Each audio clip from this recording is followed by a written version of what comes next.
अपना पिया जी के घरे आइल तो कहत रही कि आज राजा जी के कोरबे में जवान हो खेती जैसे कहे के हमरे समीर भैया की शादी भइले भाभी के भाव बा कि आज हो अरे पहिला मिलनवा मिलल सजनी के सजनवा हमार अंगे अंगे गुलाब नियन खिलल बाबा दनवा कि सुनी सुनी भगवान जी से एकदम पहिया पर के करी कि सुनी सुनी भगवान जन बिहान होके दे तो आज राजा जी के कोरबे में जवान होके दे दया जी हो पहिला मिलनवा मिलल सजनी के सजनवा हमारे अंगे अंगे गुलाब मिलल खिलल बाबा दनवा तो सुनी सुनी भगवान जन बिहान होके दे तो आज राजा जी कोरबे में जवान होके दे आज राजा जी कोरबे में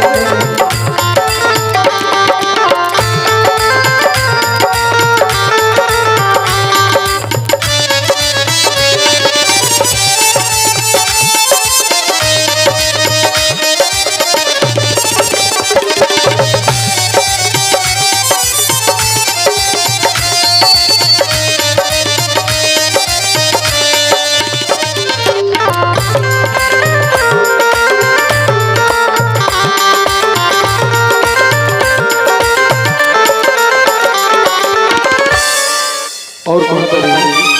कि बड़ी ढेर दिन के जवानी सटल बा और राजा जी से तनिको सट के जब मिलल हो कैसन थी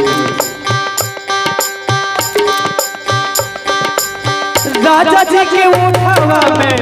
उठ जाऊ सटी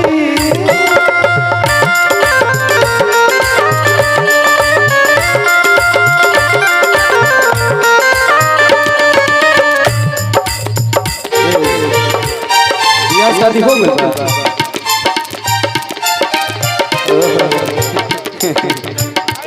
बहुरी भाई रौरो असई बनी जी असई चलता राजा जी के उठावा में उठ जाऊ सटी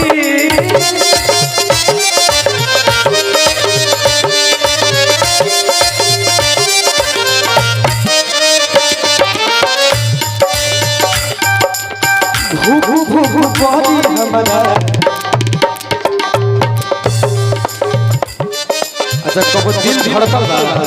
केहू कहती ओहो तो सब चीज तो जानते हो भूख भूख भूख भूख भूख भूख कर रहा कैसे राजा जी के उठावा में उठ जब सटी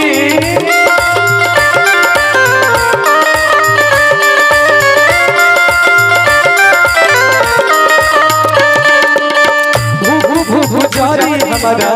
दिलवा के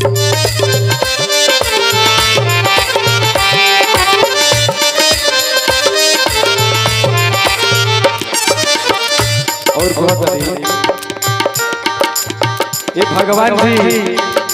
बड़ी ढेर दिन के आज 16-18 बरस के बाद ही दिन आइल तो तनी सा रहम करी कि आज भाव हर लभ के दरिया कि आज भाव लभ के दरिया में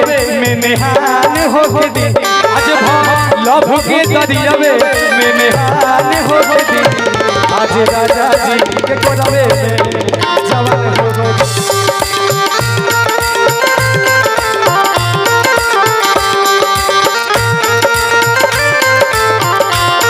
आज राजा जी के कोरबे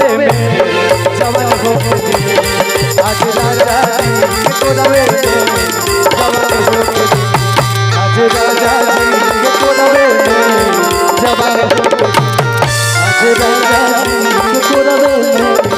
जवान होके दिली आज राजा जी के कोरवे में जवान होके आज राजा जी जवान होके आज राजा जी के कोरवे में जवान होके आज राजा जी के कोरवे में जवान होके आज राजा जी के कोरवे में जवान होके आज राजा जी के कोरवे में जवान होके